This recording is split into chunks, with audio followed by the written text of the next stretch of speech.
The Gotland-class is one of the most praised non-nuclear submarines.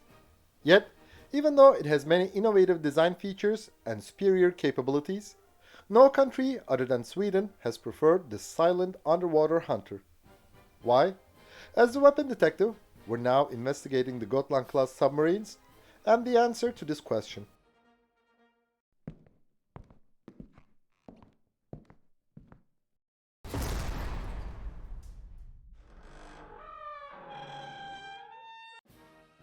The Gotland-class, aka A-19 class, is among the best diesel-electric submarines. One of them, HMS Gotland, even sent a shiver up and down the US Navy's spine. Despite everybody's admiration, no export success has been achieved. Before seeking an answer to this question, let's briefly look at the history and features of the Gotland-class first. Before we start, we would like to thank Christis for his generous donation to support our channel. On February 4, 1958, the Swedish Riksdag passed the Defense Act of 1958, which gave priority to the Army and Air Force. Stockholm reduced the Navy's share in the defense budget from 18 to 12%. Sweden would gradually replace the major surface combatants with the fast attack crafts in the anti-surface warfare mission, while submarines would become the backbone of anti-submarine warfare missions. But the existing vessels were insufficient for the new mission definition. So, Stockholm authorized Marine Plan 60, which initiated the commissioning of a new and highly capable submarine and torpedo boat. One part of this plan was the construction of Gotland-class submarines. During the design phase of this class, Sweden also evaluated the use of an air-independent propulsion system, shortly AIP. But due to technical difficulties, time constraints, and high development costs, the Gotland-class was ultimately built with conventional battery-powered machinery in underwater mode and diesel propulsion in surface mode. The Gotland-class had a teardrop hull shape and bow planes on the fin and sail, and their stern diving planes were configured in an X shape. These design features would be typical for the later Swedish submarines. In 1982, Sweden began the study phase of a new submarine program to replace the Gotland-class. Initially, these vessels, called the Gotland-class, would only be an improved variant of the Gotland-class. Even when Stockholm ordered them on March 28, 1990, they were still conventional diesel-electric submarines without AIP. However, the works on an AIP powered by Stirling engines had already grown in maturity in the late 1980s. Between 1987 and 1988, HMS Näcken had been cut in half, and an 8-meter-long hull section containing a prototype AIP using a closed-cycle Stirling engine had been installed between the aft battery propulsion room and the engine motor room. This technology increased submerged endurance to 14 days. So, Sweden decided to equip the Gotland-class with an AIP on September 5, 1991. The Swedish Riksdag approved the budget for the redesigned submarines in 1992. Initially, Sweden had planned to have 5 Gotland-class vessels. But due to increasing costs and the end of the First Cold War, only 3 submarines were ordered. The first of its class, HMS Gotland, was laid down on October 10, 1992, launched on February 2, 1995, and commissioned on September 2, 1996. HMS Upland was laid down on October 21, 1994, launched on February 9, 1996, and commissioned on October 1, 1997. HMS Holland was laid down on January 14, 1994, launched on February 19, 1996, and commissioned on May 1, 1997. The hull design of the Gotland-class highly resembles the previous Gotland-class. The fin sail is the same as that of the Näcken-class. Thanks to the X-shaped rudder design of the Gotland-class, all 4 control surfaces can be used for both turning and depth control. Along with 2 bow planes on the fin sail, they allow sharp turns and enable the ability to operate very close to the seabed. The hull design of the Gotland-class reduces acoustic and infrared signatures and active sonar response. Also, the submarine's machinery is isolated and mounted on rubber dampeners to minimize vibrations and noise. It has a degassed hull, which is also covered by various types of coatings. The mast is also coated with radar-absorbent materials. A conventional blade propeller produces steam bubbles because of frictional heat when it rotates at high speed. When these bubbles pop, they make noise. It is called cavitation. When the Stirling AIP is engaged, the propeller turns slowly, which prevents cavitation. The Gotland is the first operational submarine class with a Stirling engine AIP, which extends its submerged endurance from a few days to weeks. Previously, only nuclear-powered submarines had this capability. The 100 horsepower V4 275R Mark II Stirling AIP of the Gotland-class is the improved variant of the Mark I used on the HMS Neckcan. The Stirling engine AIP of the submarine works as follows. A combustion reaction between liquid oxygen stored in a tank and kerosene fuel generates heat to approximately 800 degrees, which is transferred to helium gas through a heat exchanger, expanding it, and cooling it with seawater.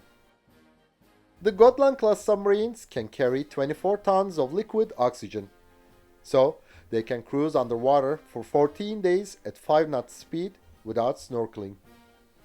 A nuclear reactor needs a constant cooling system operating at all times. So, using the surrounding seawater as a heat sink in a Stirling engine increases efficiency. The pumps of a nuclear reactor's cooling system produce noise. On the other hand, since a Stirling engine does not require such a system, it is quiet and vibration-free. During the surface cruise, 2 diesel engines are engaged.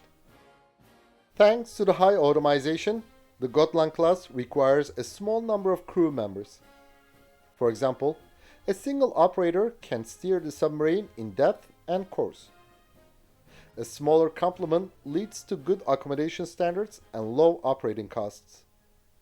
The Gotland-class has the SESUB 940A combat management system, whose derivative, the SESYM, is also used on the Gotland-class corvettes. The submarine can manage 272 targets, 95 of which can be tracked simultaneously. The fire control system of the Gotland-class can control several torpedoes simultaneously.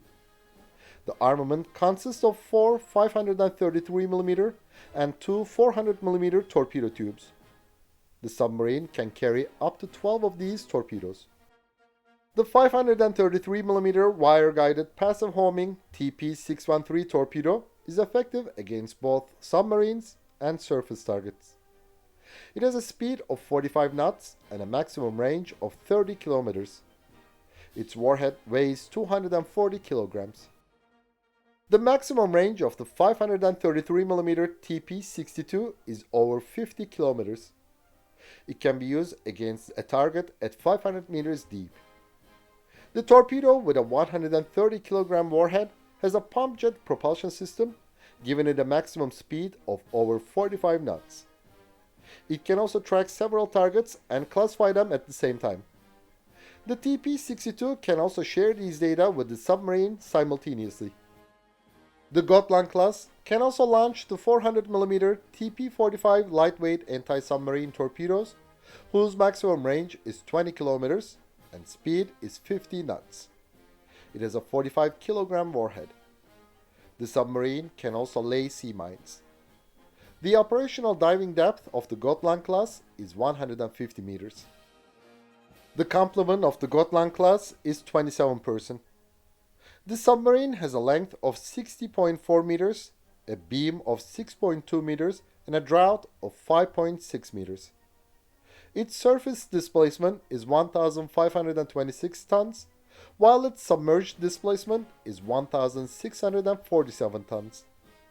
The propulsion system consists of 2 1,300 horsepower MTU diesel engines and 2 100 horsepower Kockums V4 275R Stirling engines. Its maximum surface speed is 10 knots, while its maximum submerged speed is 20 knots. HMS Gotland and HMS Uppland were already subjected to midlife modernization. Sweden approved the same work for the HMS Holland in 2022. After modernization, these submarines have 50 improved systems. More than 20 of these systems are the same as the planned A26 class, which is also known as the Gotland-klass. In this way, the Swedish Navy can test the subsystems of its future submarine. Also, the crew of the Gotland-klass will have a chance for a smooth transition to the Gotland-klass. The modernized Gotlands have the Mark III variant of the V4 275R Stirling engine, a new mast suite, the Kongsberg SA9510S sonar, new sensors, and management and communication systems. The submarine has also received the Exelis ES3701 ESM. To host all these subsystems, the Gotland-klass has gained an additional 2 meters in length and another 200 tons in weight. In 2000, HMS Holland took part in a multinational exercise in the Mediterranean. Swedish sources claim that she could track many NATO surface combatants while remaining undetected. In the same year, HMS Holland participated in another exercise in the Atlantic and won mock-up duels against the Spanish naval units and the French and US nuclear-powered submarines. So, the US Navy requested to lease HMS Gotland for 1 year for use in anti-submarine warfare exercises in 2004. After the governmental approvals were done, she sailed to the Pacific. In 2015 and 2016, the submarine managed to penetrate the defensive measures of a US carrier strike group and snapped several pictures of the aircraft carrier USS Ronald Reagan. So, why no other countries has preferred the Gotland-klass, which has proved that it can defeat the NATO naval forces, including the US Navy?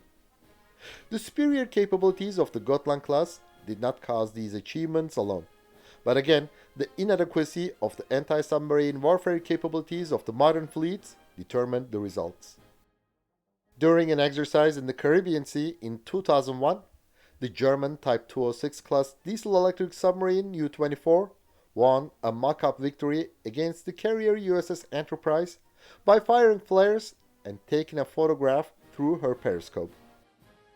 Besides, in 2016, a Walrus-class submarine of the Royal Netherlands Navy tracked the Russian carrier RFNS Admiral Flota Sovietskого Soyuza Kuznetsov without being detected for a long time.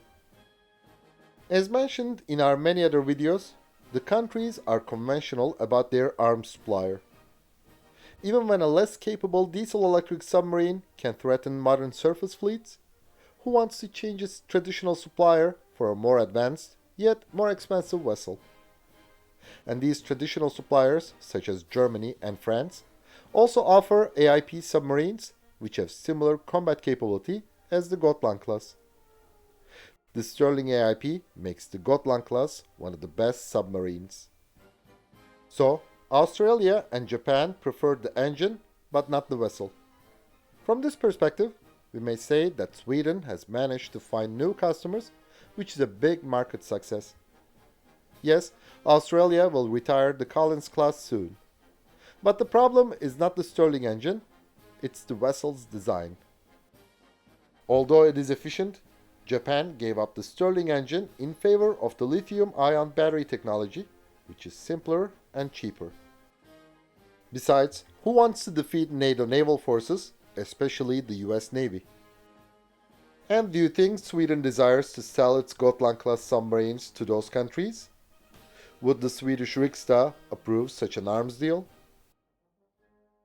So, according to our analysis, the conservative customers in the international defense market, the powerful traditional rivals, and the political situation have prevented the sales success of the Gotland-klass. Also, many former diesel-electric submarines still pose a formidable threat to modern surface fleets.